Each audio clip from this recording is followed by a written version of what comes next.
Hola, muy buenas tardes, días, casi tardes. Bienvenidos a estas charlas que estamos haciendo desde Árbol Rojo. Decirles que me siento muy honrada y emocionada por esta invitación que nos hace el equipo de Árbol Rojo para las charlas de programación. Yo soy Narce Ruiz, directora de programación del Festival Internacional de Cine de Monterrey. Y bueno, pues hoy vamos a hablar de uno de los documentales que ya tuvimos la oportunidad de ver a través de Cinépolis Click, que se trata de Yermo, de Berardo González. Entonces, bueno, me gustaría decirles que yo soy una alumna muy aplicada y me puse a investigar un poquito de Ebrardo. Ebrardo nace en Fort Collins, Colorado. Según sus propias palabras, dice que es pocho. Y decir también que estudió comunicación social en la Universidad Autónoma Metropolitana. También estudió cine en el CCC. Su ópera prima, La canción del pulque, es una tarea escolar, podríamos llamarla. Y por ahí también me enteré que tiene pique con su primo, Carlos Carrera, por lo que entró a estudiar al CCC. Entonces, nada, ahorita hablaremos de esto y de más cosas y me gustaría darle la bienvenida a Everardo. Everardo, buenos días, tardes, ¿cómo estás? Hola, Narce, muchas gracias y gracias al equipo de Árbol Rojo, por supuesto. Muchísimas gracias por ayudarme en hacer visible esta película, Guillermo. Perfecto, Everardo, pues me gustaría que nos platicaras, sabes que me enteré por ahí que estabas, mientras hacías La Libertad del Diablo, que todos sabemos que es así súper fuerte y súper dura, también estabas grabando Yermo, si no me equivoco. Entonces que Yermo era como un poco un bálsamo ahí de paz y de escape, podríamos decir, casi de lo rudo y lo duro que es La Libertad del Diablo. ¿Nos podrías platicar un poquito sobre esto, sobre el proceso de producción? Sí, claro. Mira, fue creo que por ahí del 2006, si no me equivoco, que Alfredo de Stefano, 2016, perdón, 2015-2016, Alfredo de Stefano, un casi paisano de ustedes, un norestense de Saltillo, fotógrafo, que básicamente hace paisaje en gran formato. Era miembro del Sistema Nacional de Creadores en ese momento y para su trabajo en el Sistema Nacional tenía que ir a fotografiar 10 desiertos en el mundo. Alfredo me invitó un día a comer para contarme su proyecto, pero para pedirme un detrás de cámaras sobre su proceso creativo. Y por supuesto dije que sí, como habría dicho cualquiera de nosotros, ¿no? El tema es que había presupuesto muy limitado, entonces había que ser un hombre orquesta, ¿no? Camarógrafo, director, sonidista, asistente de cámara, etcétera. Pero bueno, pues la aventura y la experiencia de vida que implicaba recorrer 10 desiertos del mundo, pisar, pues esos lugares además no solo emblemáticos, cargados de simbolismo, sino verdaderamente hermosos, pues se volvía una propuesta, pues, a la que no se le podía decir no. Y pues estaba yo efectivamente haciendo La Libertad del Diablo, estaba por comenzar a hacerla, y en medio, pues salía un Alfredo que me avisaba a veces con poca antelación o a veces con un poquito más, pero me avisaba que nos íbamos un mes a Mongolia o que nos íbamos un mes a Arizona o que nos íbamos, me iba dando como fechas en las que teníamos que salir. Entonces, efectivamente, hacer Yermo, que es esta película, era no solo un bálsamo, sino un momento de la posibilidad de soltar algunas cosas, ¿no? Porque en un principio tampoco estaba la responsabilidad o el compromiso fuerte de hacer una película, sino un detrás de cámaras del proceso creativo de un artista visual. Es decir, él llevaba la batuta, de alguna manera.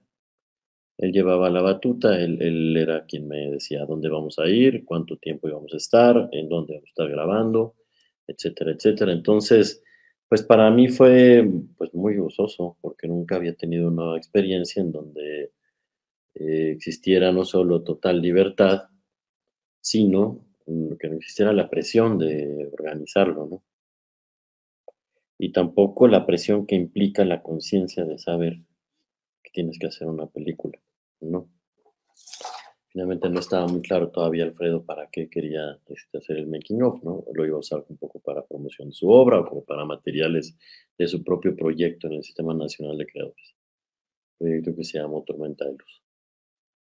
Y comencé a hacer un viaje fantástico, un viaje extraordinario en compañía de Alfredo, un hombre muy conocedor de los desiertos del mundo, del desierto mexicano, muy, muy conocedor, un hombre nacido en zona del desierto, eh, que había trabajado incluso en el Museo del Desierto de Saltillo, uno de los museos más bonitos que tiene este país. Y entonces, además, se volvía una oportunidad para aprender de alguien que conocía muy bien el terreno y de empezarlo a sentir, pues ahora yo con una mirada de cineasta, pues, ¿no? Y así, pues iba un tiempo, volvía a trabajar La Libertad del Diablo, el estrés, la tensión, el horror que implica hacer una película así, y luego venía el bálsamo, ¿no? El Remanso era yo siempre he pensado que fue un premio, un regalo, más que un premio, fue un regalo que Alfredo me dio, porque si ya me sigo de frente largo, eh, pues al paso de los años, porque fueron varios años los que estuvimos viajando, yo me di cuenta que estaba desaprovechando lo que yo podía realmente aportar a mi estancia en ese viaje, que era el trabajo con las personas, la mirada hacia el ser humano. Y esto porque de alguna forma, pues la relación de Alfredo con la imagen, ¿no? Con el mundo está mucho más soportada en el paisaje. Y mi relación no necesariamente está soportada en el paisaje, está soportada en el rostro, en la historia del ser humano, pues, ¿no? Y entonces empecé a entrar en un conflicto ahora ya, después de varios años, ¿no? Sentía que lo que yo podía aportar no era lo que Alfredo necesitaba. Y vino un momento pues, difícil en el que yo tuve que primero sugerirle, ¿no? Que hiciéramos una película de esto que estábamos viajando. Después de largas conversaciones, pues Alfredo, yo siempre lo voy a pensar de una manera muy generosa, accedió a ser coproductor del proyecto que él había impulsado, porque entonces ya coproducía con otras dos empresas, México, Ciudad de México, para hacer lo que finalmente terminaría en pantalla como Yermo. Pero pues originalmente, como no iba a ser una película, fue una película que se contó con los retazos o con lo que iba a ser de alguna manera el escenario del retrato de Alfredo de Estefano. Eh, y eso pues generó muchas complicaciones narrativas para después. Claro, oye, Berardo, ¿cuáles son esos 10 desiertos? ¿Todavía te acuerdas? ¿Cuáles son? Sí, más o menos, claro.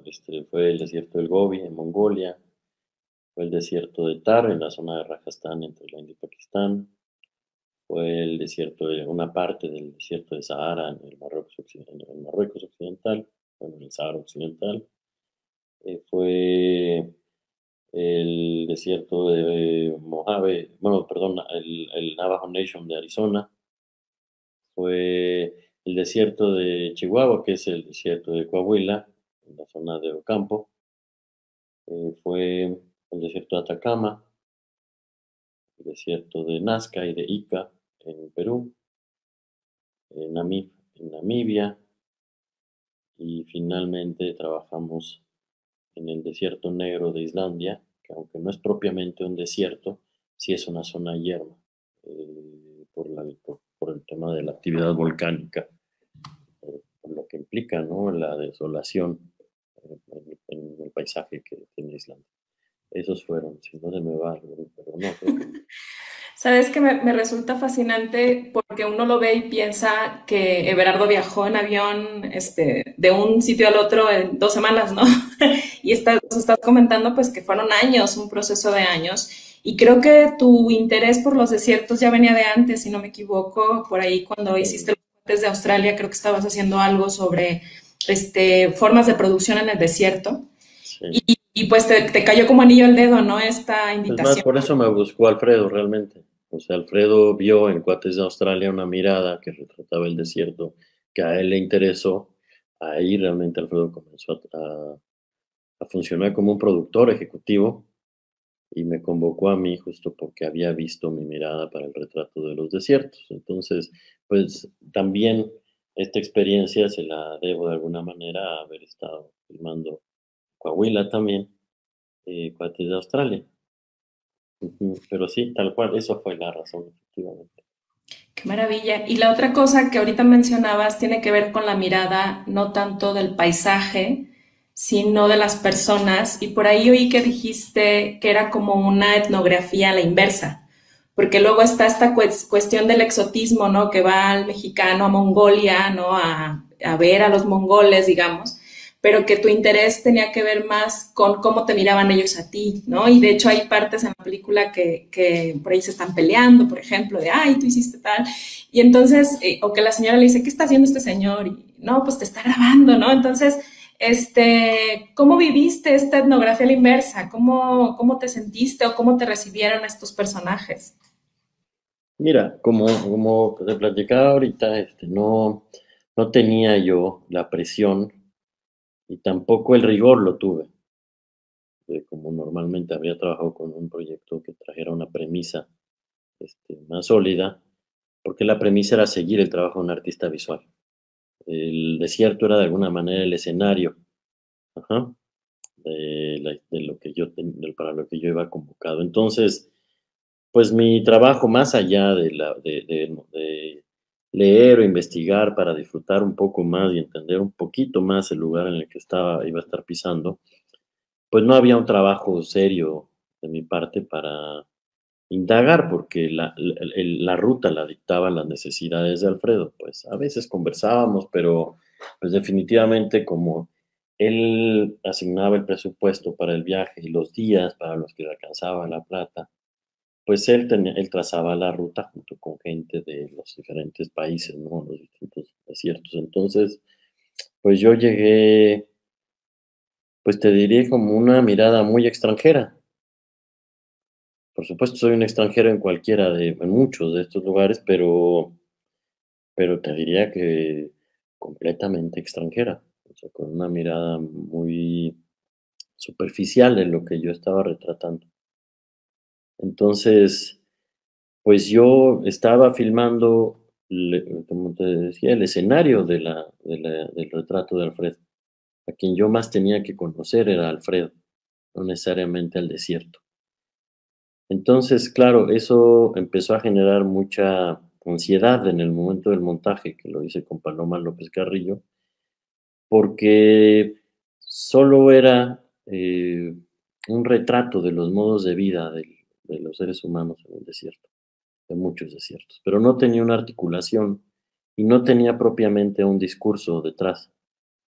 Mientras yo estaba pues en ese proceso complejo, que da mucho temor, porque además ya hay un compromiso ahora sí de hacer una película, ya hay una producción involucrada, ya hay inversión, ya hay tiempos, pues se mandaron a traducir todo lo que tenía que ver con la palabra en 8 o 9 idiomas distintos, lenguas algunas, en universidades en Mongolia, con la Universidad Navajo en Arizona, con un guía en Namibia, y después de unos cuantos meses de estar buscando la forma de la película, llegaron las traducciones y con eso llegó el discurso.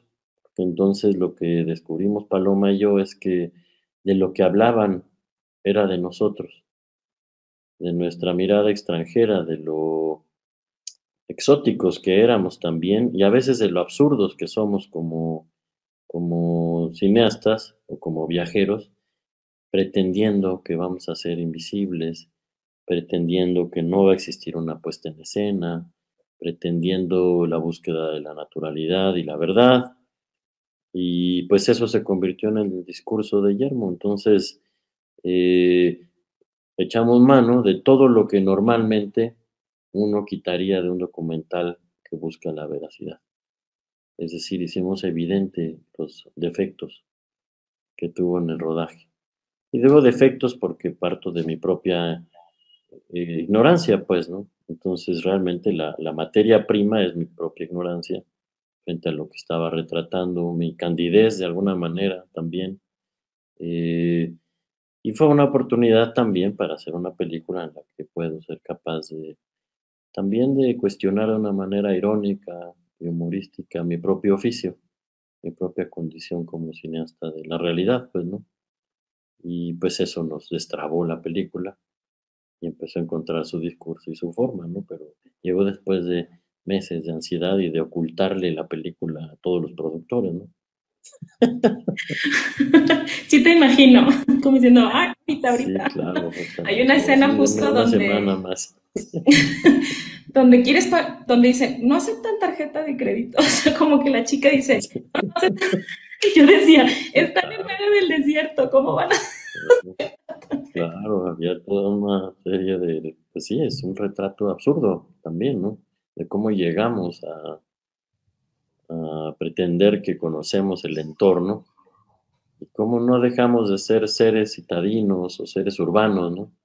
Por más vínculo que tengamos con la naturaleza, siempre somos seres urbanos, ¿no? Quienes nos dedicamos a esto, ¿no? Dependemos de los centros urbanos para vivir, ¿no? Totalmente, totalmente. Eso fue uno de de los tintes. Y también otro fue, hay una escena donde hay un niño como en para caminar, como un caminador, Ujú, ¿cómo se llama? Un bebé. Y sí, vemos y escuchamos al bebé y vemos fotografías de los papás en la boda, con trajes típicos. Y entonces, cuando veía eso, también pensaba en este discurso del arraigo, Everardo, porque una de las preguntas que nos hacemos siempre es ¿por qué siguen ahí, en estas cuestiones tan inhóspitas, en estas cosas como tan duras para sobrevivirlas? ¿Por qué estas personas se aferran, digamos, a seguir viviendo en esas condiciones? Y creo que ujú. justo esas fotos nos dan como ese sentido de arraigo de las personas, pues se quedan porque ahí está su hogar, porque ahí está su Sí, por la identidad. misma razón por la cual nosotros seguimos en donde estamos, ¿no? También frente a su mirada, nosotros también vivimos en condiciones muy adversas, ¿no? El mundo entero vive en condiciones adversas, pues, ¿no? Y los arraigos, la memoria, etcétera, es lo que nos mantiene en los lugares, pues en donde por lo menos generamos patrimonio y herencia, pues, ¿no? Cuando eso no se genera es más fácil migrar, ¿no? A menos que se tenga uno que exiliar, que para mí esa es la parte, una de las crudezas del exilio, el no tener memoria emocional con los espacios que se recorren, ¿no? Y mira, yo me acuerdo que gran parte de ese discurso en Yermo lo trabajé porque alguna vez vi una película de un amigo mío, yo iba como hace muchos años, iba una vez al año a un encuentro de antropología visual, etnografía visual en Finlandia y en Estonia, hacían uno yo. No sé por qué me invitaban, pero me invitaban. Y había un amigo que, Niklas se llama, que trabajaba mucho en la tundra y tenía un retrato muy lindo sobre los inuits, que luego también llamamos los esquimales, que se preguntaban los niños cómo era posible que hubiese gente en el mundo que no viviera permanentemente bajo la nieve. Y esa idea de un niño que no concibe otra manera de vivir que no es la suya, se parece mucho a lo que somos todos los seres sociales, ¿no? Este, y bueno, pues algo lindo de un lugar, por ejemplo, como Mongolia y el Gobi de Mongolia es que sus habitantes mayoritariamente siguen teniendo costumbres nomádicas, que a su vez siguen recorriendo las rutas de migración de los grandes saurios, imagínate. O sea, las rutas de migración son las de los grandes saurios. Todos los desiertos del mundo son espacios de paleontología extraordinaria, no solo porque un día fueron el mar, sino porque fueron las grandes extensiones que recorrieron los saurios, ¿no? Y eso se replicó en la humanidad y es verdaderamente emocionante coexistir, conversar o por lo menos saludar de mano a un grupo de seres humanos que comparte las tradiciones milenarias, pues, ¿no? Y así se vive Totalmente. todavía. Claro, ya se mueven, ya no necesariamente en camellos, sino en trocas, ya parte de lo que era madera es de plástico, pero eso no importa. Lo que es interesante es que se mantenga todavía. esa necesidad de habitar el desierto tan fuerte que los obliga a seguir migrando, ¿no? Qué maravilla, qué interesante. Oye, Gerardo, y también ahorita que hablabas justo de la memoria, te oí mencionar en alguna entrevista que para ti el documental es como una especie, o bueno, los documentales de un país, digamos, son como una especie de un álbum familiar, ¿no? Y que nos toca retratar a veces lo bonito, pero a veces lo no tan bonito de nuestras propias naciones. Pero también siento que hay una gran tendencia, desde hace muchos años, evidentemente, de la vista eurocentrista, ¿no? O sea, los europeos retratando África, los europeos retratando América Latina, ¿no? A mí como programadora que me llegan muchos documentales y veo, pues, que hablan de nuestras tradiciones desde esta mirada exótica, pues me da como si fuéramos, no sé, ¿no? Como no sé, me impresiona cómo sigue sucediendo, eso es lo que te quiero decir, y me gustaría Ujú. tu opinión, o sea, Sí, claro. que siga sucediendo, que no suceda, ¿tú qué opinas? Sí, bueno, primero, la frase es de gran Patricio Guzmán que dice que un país sin documentales es como una familia sin álbum familiar. Lo que a mí me interesa del documental es que es, si uno tomara ese álbum familiar en América Latina, pues se tiene que asomar a la parte detrás, a lo que hay detrás de esa imagen. Nadie retrata sus momentos malos, ¿no? Y América Latina definitivamente obliga un poco a quien trabaja con la realidad también a hurgar en lo que la gente no quiere ver, también es un poco el sentido del arte en general, ¿no? Y por supuesto que es molesto, la mirada eurocentrista, por supuesto que es molesto, el hecho de permanentemente tener que ser legitimado y cada vez aprieta más. Cuando no hay voluntad política, cuando el artista en este país tiene permanentemente que, eh, demostrar su valía, es lo que nos pasa en este país. Los poetas tienen permanentemente que decir por qué la poesía es valiosa, por qué la plástica, por qué el cine, eh, cosa que no hacen otras profesiones como la de diputados, ¿no? No están permanentemente saliendo a decir que son valiosos por tal o cual cosa, ¿no?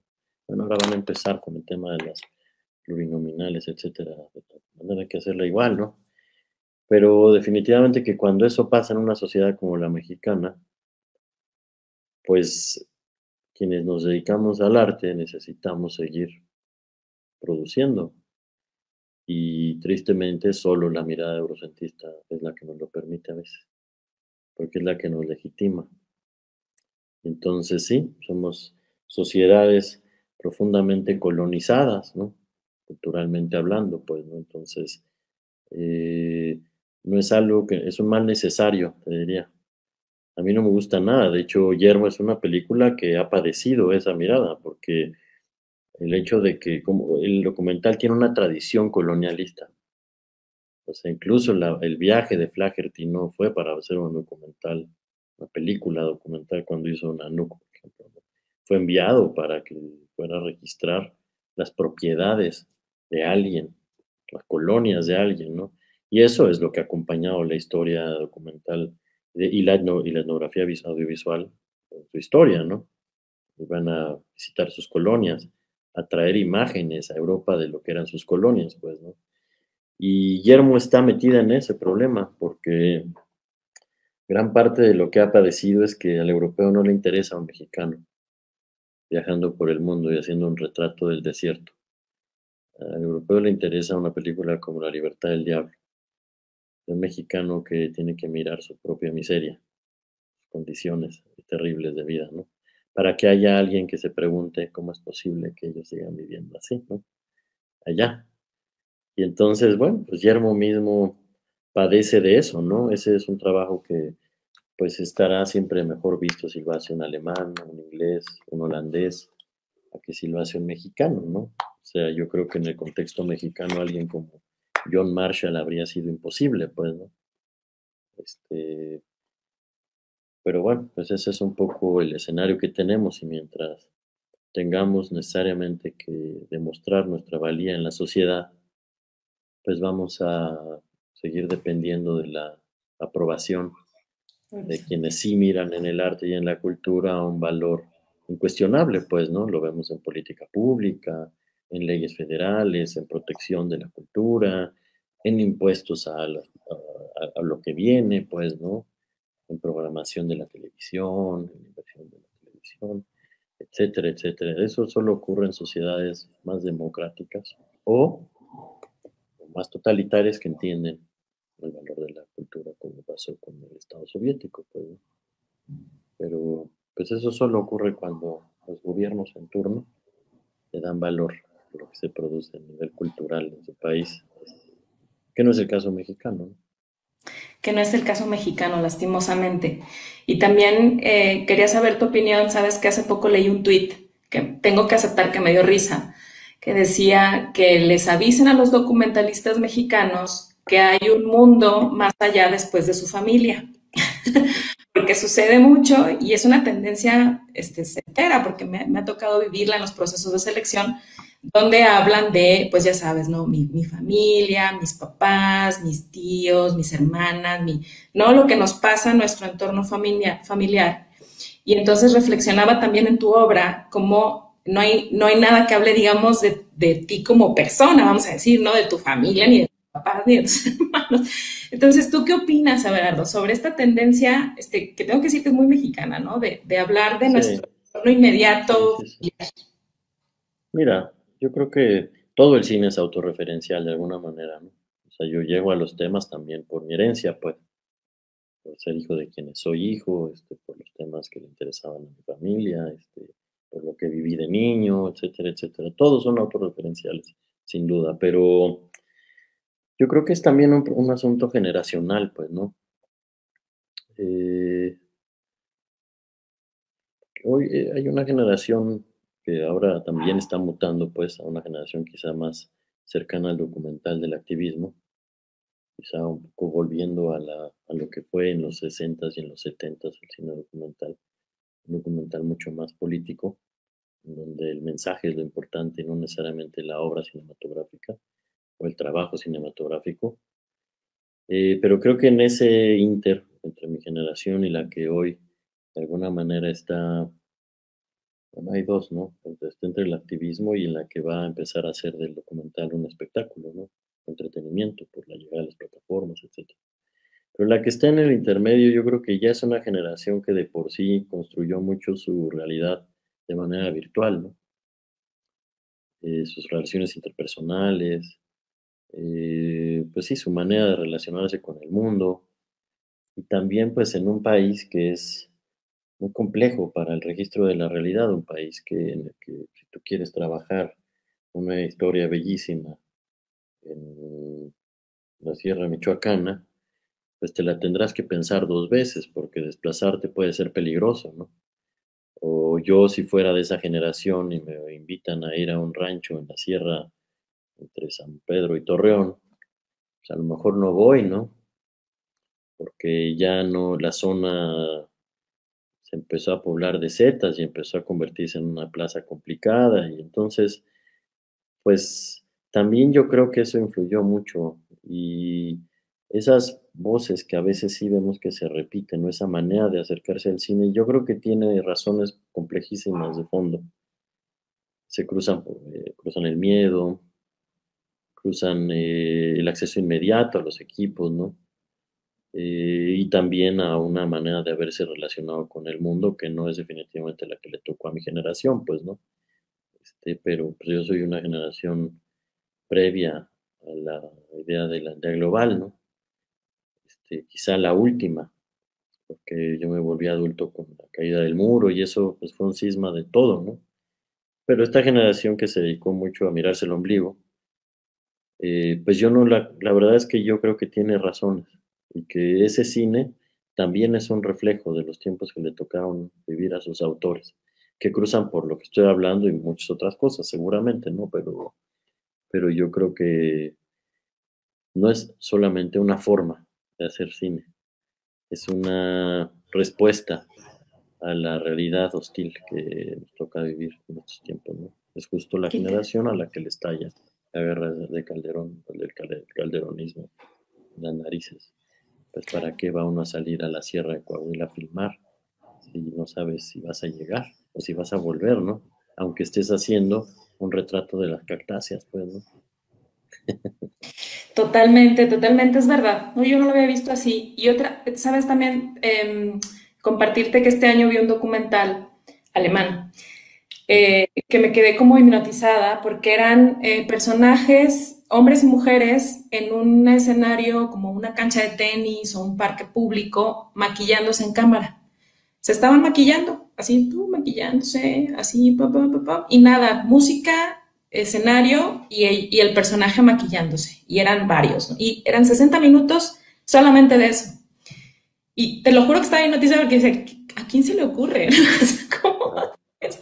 Y entonces lo que te quiero preguntar es, sentía que en el proceso creativo para levantar un proyecto de ese tipo, tiene que haber un director o un realizador que pasa por ese espacio, lo observa y dice, me funciona, ¿no? O sea, lo tiene que estar viendo, la luz, dónde pongo la cámara, etcétera. Ujú. Entonces, ¿existe una forma, Everardo, de aprender a observar eso? O sea, estamos en esta vorágine, como bien lo mencionas ahorita, de lo digital, las redes sociales, con el año de la pandemia estamos todos dentro de casa, no hacemos otra cosa más que ver la tele o el celular o la computadora. ¿Hay forma de que a las nuevas generaciones y a través de la academia se pueda enseñar a ver, hacer, o sea, dónde pongo la cámara? Sí, es una pregunta interesante, ¿cómo no? Yo creo que se puede aprender, no sé si se puede enseñar. Y lo que creo que como se aprende es entrenando el músculo de la observación, ¿no? Es como aprender a andar mejor en bicicleta. O sea, mientras más se practique el ejercicio de la observación, también eso se va desarrollando y va, pues sí, va afilando un poco la mirada, pues, ¿no? Y yo creo que se puede enseñar que eso es posible y generar cierto entrenamiento, pero creo que por eso es tan importante de repente la defensa del punto de vista, que es lo que todavía nos ofrecen las salas cinematográficas, a diferencia de lo que pues, nos satura pues, el espacio de la televisión, que aunque se digan plataformas, pues no deja de ser televisión. Se ve, como se ve la televisión, pues, ¿no? Normalmente. Entonces, pero además, sobre todo, lo que se pierde con eso es la mirada. Y pues yo creo que una manera de entrenarlo es pues cuando se puede uno alejar lo más posible del control de la mirada. Y no, solo que eso es difícil porque los espacios cada vez se van cerrando más y más y más y más. Ahora, curiosamente, también para mí es interesante, no sé si porque estoy a punto de cumplir 50 años, y entonces entro en esta reflexión de en dónde están las vanguardias, que evidentemente no me tocan a mí generarlas, ya no me tocan a mí, pues.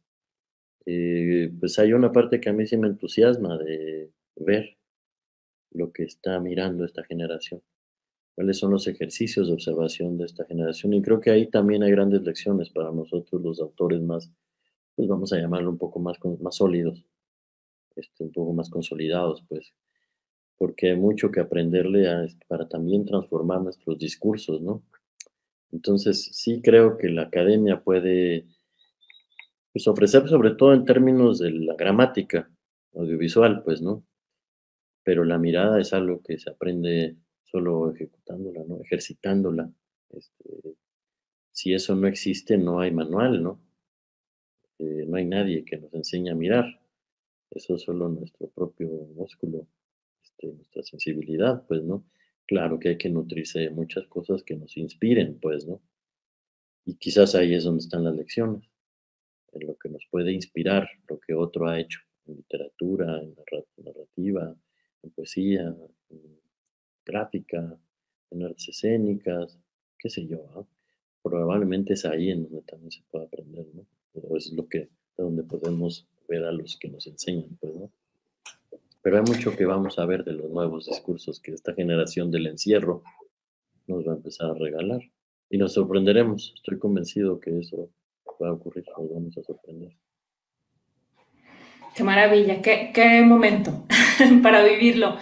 Y un poco antes de dar espacio a las personas que nos están viendo a través de las diferentes plataformas que puedan preguntarte Más cosas. en vivo. ¿Cómo? Yo pensé que estábamos pregrabando ahí una transmisión. No, no, no, nos pueden mandar sus preguntas antes de pasar a ellas. Me gustaría también rescatar una cosa que nos comentó ahorita al inicio de nuestra charla, Patti, antes de entrar al aire, de la música, porque justo este ejercicio que te mencionaba de los chicos maquillándose o las chicas maquillándose, había un sonido, ¿no? Una música que era muy hipnótica, era parte de, menciono yo, es la mitad de la experiencia, lo sonoro, ¿no? Entonces, ¿cómo abordas, Everardo, tu parte sonora? Porque todos conocemos de sobra tu obra, y cómo también te apropias de los archivos, hechos para rehacer. Bueno, has hecho muchas cosas en tu filmografía, pero me interesa que nos platiques de la parte sonora, que es de a veces de la que menos se habla y es, creo yo, igual de Sí. importante.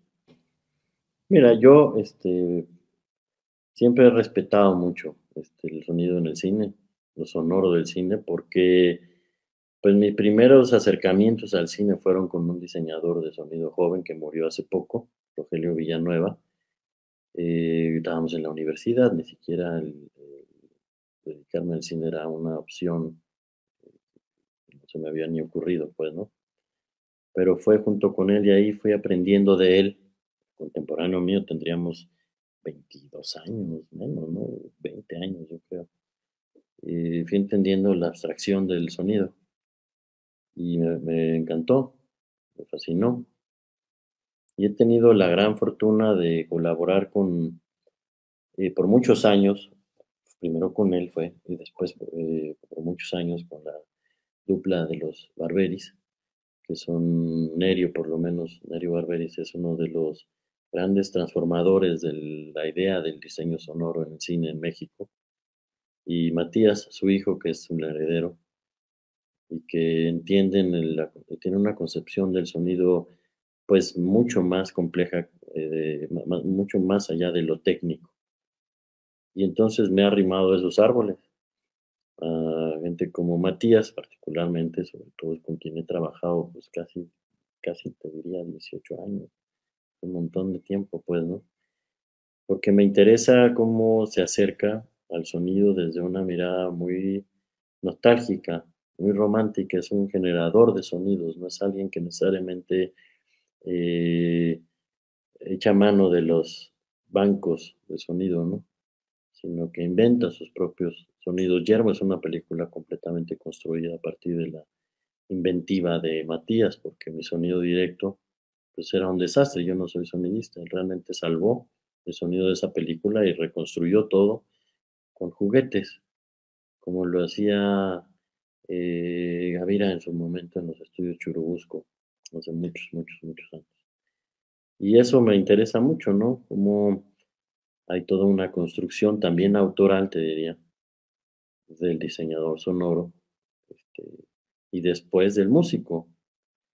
Y para eso lo que realmente intento es llamar a artistas que en sí mismos son autores y que van a abonar a la construcción de la película mientras yo respete las razones por las cuales lo convoqué. Por ejemplo, en Yermo, pues yo convoqué a Raúl Bizzi, que es un bandoneonista. Sería un error ir en contra de las razones por las cuales lo convoqué, que es su trabajo con el bandoneón. Y entonces lo único que yo pude, o sea, que yo quise sugerir fue hagamos una orquestación de bandoneones. Y entonces su inventiva como bandoneonista y el trabajo de diseño de producción sonora de Matías, pues hacen que la obra crezca en cuanto a su concepción sonora, ¿no? Lo mismo pasó con Quincas Moreira en La Libertad del Diablo, un músico que orquestó todo a partir de cables electromagnéticos y trombones, ¿no? Si un músico te dice voy a hacerte una pieza o el score usando solo trombones y electricidad, pues uno, electrónica, dice, puta, no sé, cabrón, será. Pero por esa razón se le convocó a él y no a otro. A mí no me gusta trabajar con músicos que generan scores. O sea, me gusta trabajar con músicos que van a aportar lo que ya hacen, lo que ya los convierte en compositores, este, pues sí, en eso, en autores de música, ¿no? Y ahí es, la verdad, yo lo que aporto es a nivel conceptual algunas cosas, ¿no? O, por ejemplo, a niveles de instrumentación, o lo que quiero que me genere. Por ejemplo, yo tengo muy claro que los bemoles a mí o los medios tonos, más bien los medios tonos a mí me provocan algo nostálgico, y pues son herramientas con las que puedo más o menos hablar con un músico, ¿no? Herramientas mínimas, pero que para los músicos son muy útiles. Y después, básicamente, me toca escuchar, ¿no? Y disfrutar lo que están haciendo y ser testigo de una obra que crece, que se engrandece por la intervención sonora, ¿no? Y por eso es tan disfrutable el momento de la mezcla de una película, cuando ya lo que se está haciendo es disfrutar como en una obra en vivo, pues lo que está ocurriendo frente a la pantalla y lo que el mezclador, el diseñador y el músico trabajaron en conjunto. Y yo ya no tengo mucho más que disfrutar de lo que está ocurriendo en frente de en la pantalla, ¿no? Ya es, uy, cuando uno ya se libera casi por completo de la presión de hacer una película. Que yo pienso, mi mente de productora es mandar a traducir todas estas lenguas raras del mundo a diferentes lugares, pedirle a todos estos músicos que tal, digo, me parece una locura. ¿Cuánto tiempo, Virardo? ¿Cuánto tiempo se lleva todo No, esto pues mucho. a nivel Bueno, postproducción? en su postproducción yo creo que siempre por lo menos se tarda un año, ¿no? Este, Porque pues bueno, es como van entrando los diferentes equipos, ¿no? Quizá la parte más compleja, en mi opinión, es la escritura, que es la edición, es el montaje. Porque ahí es donde realmente empieza a articularse un discurso, en ese momento. O sea, todo el premio, yo me refiero al documental, ¿no? Todo el previo mantiene todavía la ilusión de que todo es posible. Ajá. Pero el montaje es muy realista, yo te diría, porque ya no hay mucho que especular. Hay mucha necesidad de construir y de narrar o articular discurso. este, pero ya no está el tiempo de la especulación o el tiempo o la ilusión de que todo es mejorable, ¿no? Y por eso también respeto mucho el trabajo de la edición, porque pues, es un colaborador muy íntimo de un proyecto. Es el que se va a asomar a todos los cajones. Es quien va a conocer los roches como son, el material en bruto, ¿no? Que va a ver las dudas, las inseguridades, los aciertos, y a quien uno en ese momento tiene que afianzarse para encontrar un espejo frente a lo que quiso hacer, ¿verdad? Encontrar una interlocución creativa. Entonces, claro que cada uno de los colaboradores de una película son relevantes, pero en mi experiencia ese es quizá el momento de mayor tensión, ¿no? En un audiovisual documental, en una obra documental. Es el momento de mayor tensión, porque una vez que se destraba, como me pasó a mí en Yermo, una vez que llevó la palabra y entonces encuentra su forma, lo que sigue es trabajo con el ritmo y ya una construcción de montaje que no está atorada en lo cerebral, ¿no?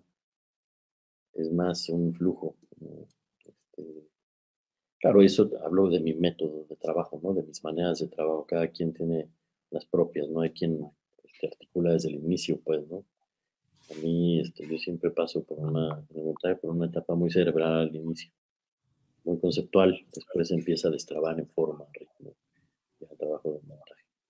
Lo bueno es que se Y- destraba, ¿Ah? ¿Qué? que Sí, lo pues bueno es que sí. se destraba. Bueno, pero antes de llegar ahí, y además es un punto muy delicado porque la decisión que se toma, como el cine mismo es un acto de toma de decisiones permanente, pues la decisión que se toma va a ser una gran película o una película terrible, ¿no? Depende de la decisión que se tome. Muy Claro, delicado, es quirúrgica la cosa, ¿no? sí, de vida a muerte. Sí, pues desde una conversación compleja, de tensión, presión, porque claro, hay compromisos detrás, por eso la ópera prima es tan agradable, ¿no? no se tienen compromisos con nadie, más que con uno mismo. Después la vida va cambiando un poco, ¿no? Ya hay expectativas de algunos, inversión de otros, y también la presión que uno tiene con su propia obra. También eso pesa un poco a veces, de despojarse, ¿no? Pero cuando empieza a estar muy trabado, eso también empieza a pesar. Pero efectivamente, por eso es cocina lenta. Es difícil que se entienda, pero por eso es cocina tan lenta, porque solo se destraba si el proyecto madura, si se vuelve una obsesión, también para quien edita, ¿no? No puede ser, claro, hay grandes películas que se editan en unas 2 semanas y otras grandes películas que se editan en 3 años. Yo me tardo más o menos 10 meses. Totalmente. Sabes que por aquí nos preguntan, Eri Suárez, que Ujú. si lograste plasmar en este documental todo lo que querías o si te faltó algo. No, siempre falta, o se plasma lo que se logró. Yo, si te soy franco, nunca he tenido una película que se parezca a lo que yo quería que fuera. Nunca, nunca, nunca. Quizás, si no estuviera yo abierto a eso, me dedicaría a la ficción. Pero el documental es pura especulación, ¿no? Con mucho azar, es pura deseo, ¿no? Pura intención, pero siempre le faltan o de repente llegan aportaciones que la realidad regala, que uno no sabía que existían, o que no estaban en la mente de la construcción de la película, pues, ¿no? Pues Yermo es ese ejemplo. O sea, yo estoy haciendo una película, por ejemplo, pongo una escena que la verán en la película. Hay una pareja Jimba, que es una tribu nomádtica también de Namibia. Yo la empecé a grabar porque me parecía peculiar a una mujer desnuda, con el cuerpo pintado de anaranjado, hablando con un hombre de la misma tribu, con una playera del Barcelona, pues, ¿no? Esa imagen me gustaba, como ese sincretismo que regalaba la imagen. Y yo simplemente grabé a una pareja hablando, pues.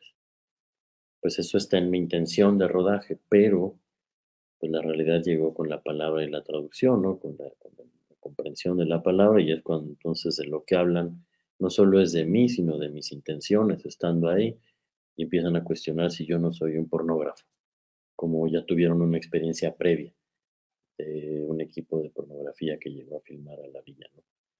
Bueno, ese es un regalo de la realidad. Entonces, le fal- siempre me faltan unas cosas, pero llegan sorpresas como esta que le dan más sentido a la película de lo que yo podía imaginar, ¿no? O los significados que fue adquiriendo el uso de una máscara en La Libertad del Diablo. Hay unos que yo tengo, pero hay otros que se empiezan a nutrir de lo que ocurre con la interpretación de la película, que yo no me había dado cuenta que estaban ahí. Y yo creo que eso es una de las maravillas del trabajo de la realidad, ¿no? Que, bueno, con el cine en general, ¿no? Que la interpretación de quien lo ve también empieza a ofrecerle significado, pues, ¿no? No se puede tener control de todo. Entonces, respondiendo, siempre, siempre le falta algo, por lo Y menos otra en de la las intención. preguntas que nos llegan por aquí, que está difícil, dice, ¿qué es lo más complejo al momento de grabar un documental? Bueno, no sé, es difícil tal cual como dices, porque pues cada proyecto tiene sus Todos son exigencias, distintos, ¿no?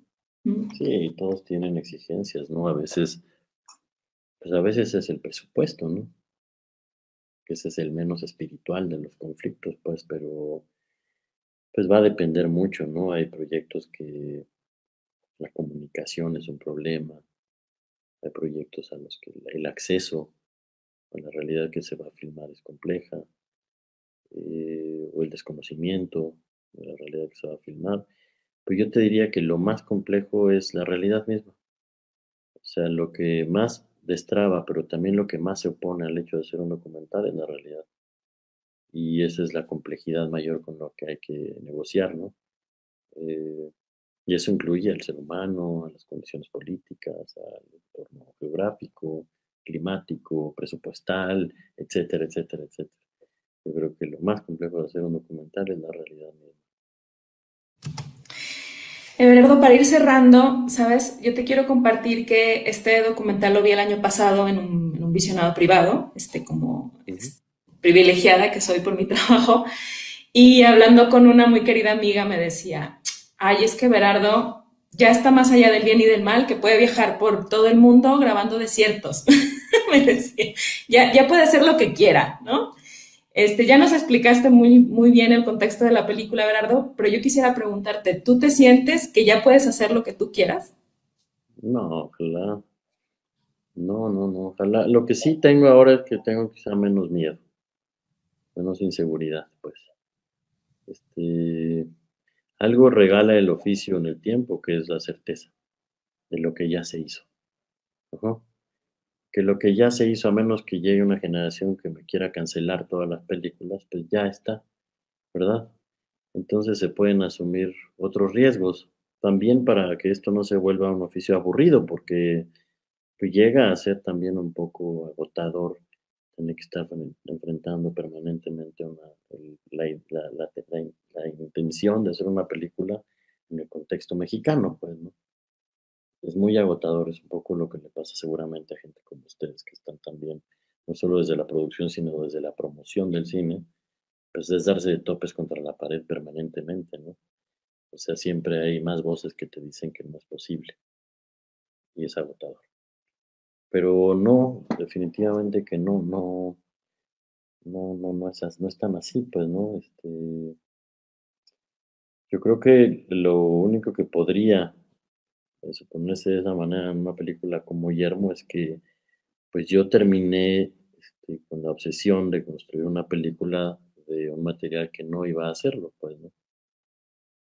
Y eso, pues, yo vería que ese es el mérito personal que tengo con Yermo.